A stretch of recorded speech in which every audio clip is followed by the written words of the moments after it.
Na hapa tunaona marafiki wawili wakienjoy maisha ya hapa restauranti. Mmoja anaitwa Madi na mwingine anaitwa Shola. Madi anaomba Shola, wiki kadhaa tayari zimeshapita tangaja hapa Lagos, lakini mambo hamwendei sawa kwani apate matajiri. Bidada anasema amechoka kuzea vijana maskini wenye hela za madafu ambazo haziwezi kabisa kumbadilishia maisha yake. Hivyo yeye anataka kwenda huko Lake, sehemu ambayo matajiri wengi wa Nigeria wanaishi huko. Shola yeye anamsupport rafiki yake kwenye hili. Pia hapa tunagundua Shola yeye anamiliki duka hapa Lagos. Madi yeye anatamba kwa kuna mwanaume yeyote ambaye anaweza kumwangalia na simtamani. Hivyo biashara yake iko simple sana kwani tayari yeye ni mzuri na uo analo. Tena amemzidi Posh Queen. Muda huu simu ya Madi inaita ila Madi hataki kukipokea. Shola akamuuliza Madi huyo ni nani? Madi akasema ni dalali tu ambaye alimpatia kazi ya kumtafutia nyumba huko Lake, ila kila nyumba ambayo anamtumia yeye hapendezi nazo, hivyo anajua kabisa swala lile lile litajirudia. Shola akamtuliza Madi na akamwambia aipokee kwani ajui hiyo nyumba ni aina gani ambayo mwamba anataka kumwonyesha. Madi akakubali. Upande mwingine huko tunaona marafiki wawili, mmoja anaitwa Jess na mwingine anaitwa Marvin. Hawa ni wapigaji wa mtandaoni. Jess anambia Marvin yeye anataka kuhamia huko Lake, kuna matajiri wengi wa Nigeria wapo huko, hivyo akienda huko na akawa karibu nao basi atajua data zao, hivyo itakuwa ni rahisi sana kuibia. Marvin yeye akamsupport rafiki yake kwenye hili. Muda huu wakiwa wanazungumza, Jess na yeye anapokea simu ya dalali. Mjomba anasema amepata nyumba ila gharama yake ni milioni 5 kwa miezi 6. Jess akafurahia sana na akasema baada ya masaa 3 atakuwa hapo. Dalali akamwelewa Jess. Jess alipokata simu akampatia taarifa Marvin. Madi na yeye anazungumza na dalali na anaambiwa nyumba imepatikana, tena ina sifa zote ambazo Madi alikuwa anazitaka. Madi akafurahia sana na akasema baada ya masaa 2 atakuwa hapo. Dalali akakubali. Madi alipokata simu akamweleza ile Shola. Shola akamuuliza Madi atalipaje wakati alikuwa na milioni 2 tu na laki 5, na hiyo nyumba inahitaji milioni 5. Alafu sponsor Madi ambaye alikuwa anamsaidia sana sasa hivi hayupo tena. Madi akamtoshaka Shola na akamwambia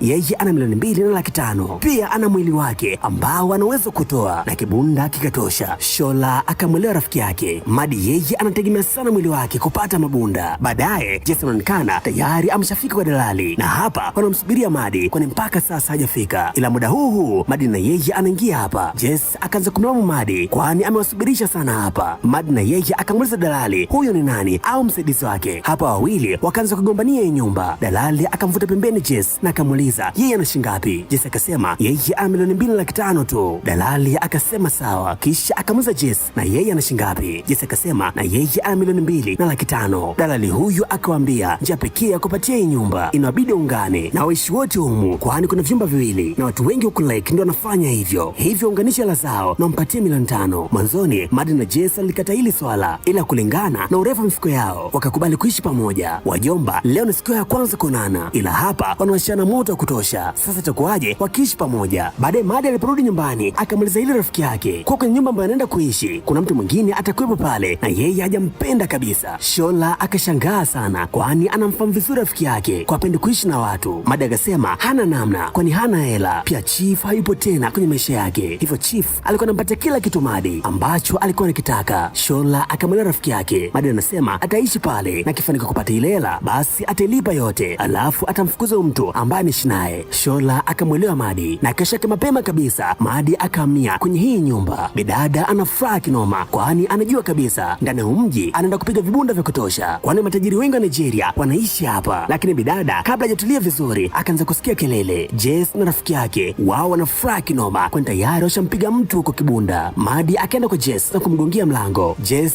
akafungua na akamuuliza Madi ana shida gani. Madi akawaambia wapunguze kelele kwani yeye anataka kupumzika. Jess akamwambia Madi akazibi masikio na wao hawezi kupunguza kelele. Wawili hawa wakaanza kugombana tena. Jess akafunga mlango na kumwacha Madi akiwa analalamika. Madi akaondoka na kwenda kukutana na Shola, huko Madi akamwelezea Shola kila kitu ambacho kimetokea. Shola yeye anashangaa kwani leo ndio siku ya kwanza ambapo Madi ameenda huko, hivyo anajiuliza wiki kadhaa tu zikipita itakuwaje. Lakini Shola anamwambia Madi yeye ana idea ya kitu cha kumfanyia Jess ili atulie. Madi akakubali hiyo idea ya Shola, kisha wamba akaenda nyumbani kwa Shola na baadaye jioni wakarudi nyumbani kwa Madi, huku wakapiga kelele nyingi sana. Hapa wanalipiza kisasi. Mabinti hao wanacheka hata vitu ambavyo havichekeshi. Jess hizi kelele zikamshinda. Mjomba akaja hapa na kumbe Madi apunguze kelele. Madi na yeye akaambia Jess aende kazibi masikio. Jess akafoka kinoma, kisha mwamba akaondoka zake. Mjomba anasema anaishi na mtu ambaye ni kichaa. Madi yeye anapiga kelele tu. Jess yeye akarudi chumbani kwake na kuendelea na kazi zake, ila ndo hivyo mjomba anashindwa kufocus kutokana na hizo kelele. Na siku hii Madi na Shola wakagonga mziki usiku kucha. Jess yeye ni kama amechanganyikiwa. Mwamba anajiuliza kama hawa mabinti wana akili sawasawa. Na kesho yake asubuhi Jess akaenda kwa Madi, na huko Mwamba anamlalamikia Madi kwani bidada amepiga kelele usiku kucha na yeye ameshindwa kulala. Madi yeye ajutiwa ala nini, anachomwambia Jess adili na mambo yake, na ile swala ni yeye alilianzisha, hivyo acha na yeye alimalizie. Jess yeye akaondoka hapa. Mjomba anajisemea kichwani Madi hana akili hata kidogo. Sasa baadaye Madi anaonekana anaangalia movie. Muda huu mlango unagongwa. Bidada akaenda kufungua. Huyu ni Marvin amekuja hapa kwa ajili ya kumwona Jess.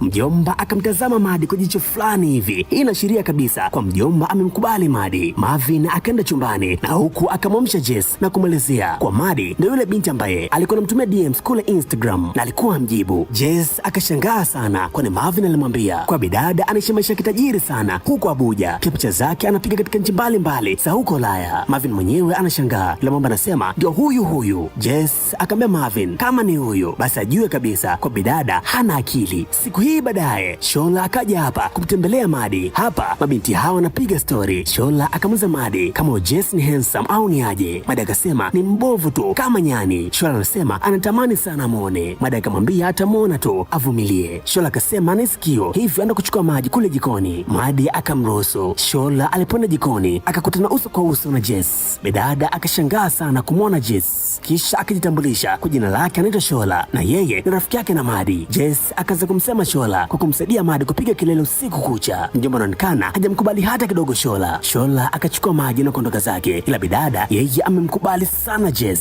Baada ya hapa Madi na Shola wanaonekana hapo kwenye gari. Madi yeye anaelekea kumuona mteja wake, hivyo atamwacha njiani Shola. Madi akamuuliza Shola ana shida gani, kwani tangeenda kuchukua maji amekuwa mkimya sana. Shola akamwambia Madi amemuona Jess na Madi alimwambia kwa mwamba sio handsome. Madi akamuuliza Shola nini kinaendelea. Shola yeye hakujibu kitu chochote. Bidada akamwambia Madi amwache hapa. Madi akakubali na bidada akamshusha Shola, kisha yeye akaendelea na safari yake. Wakina Jess wao tayari wameshapata mtu kwa kumwingiza mjini. Wajomba wanataka kumibia, ila hapa Wamba kapata tamaa na wakataka hela nyingi zaidi. Hapa kipindi chao kikaharibika. Mteja ameshtukia na hapa huyo mteja akawa bloku. Jess na Marvin wakaanza kulalamikiana kwani wamempoteza huyu mteja. Baadaye Madi anaonekana tayari amesharudi nyumbani. Bidada anafurahi kinoma kwani mteja wake wa leo amempatia Laki4 alafu hata hajampigisha show za kibabe. Bidada yeye anafurahia kinoma kwani hela hajipata kwa jasho jingi wala nini. Muda huu wakati Madi akiwa na furaha, bidada akaanza kusikia milio mwanamke ikinotokea kwenye chumba cha Jess. Madi na yeye akaanza kujiuliza au Jess na yeye ni mdangaji wa kiume, ila bidada akalipotezea hili na akaendelea kusherekea hela zake. Okay sawa, siku ilifuatia Madi alipoenda jikoni akavikuta vyombo vyake ni vichafu. Madi akamwita Jess kwa hasira sana. Jess akaja hapa chap kwa haraka. Madi akaanza kumfukia Jess kwani mwamba ametumia vyombo vyake. Jess anasema yeye hajavigusa, ni mgeni wake, ila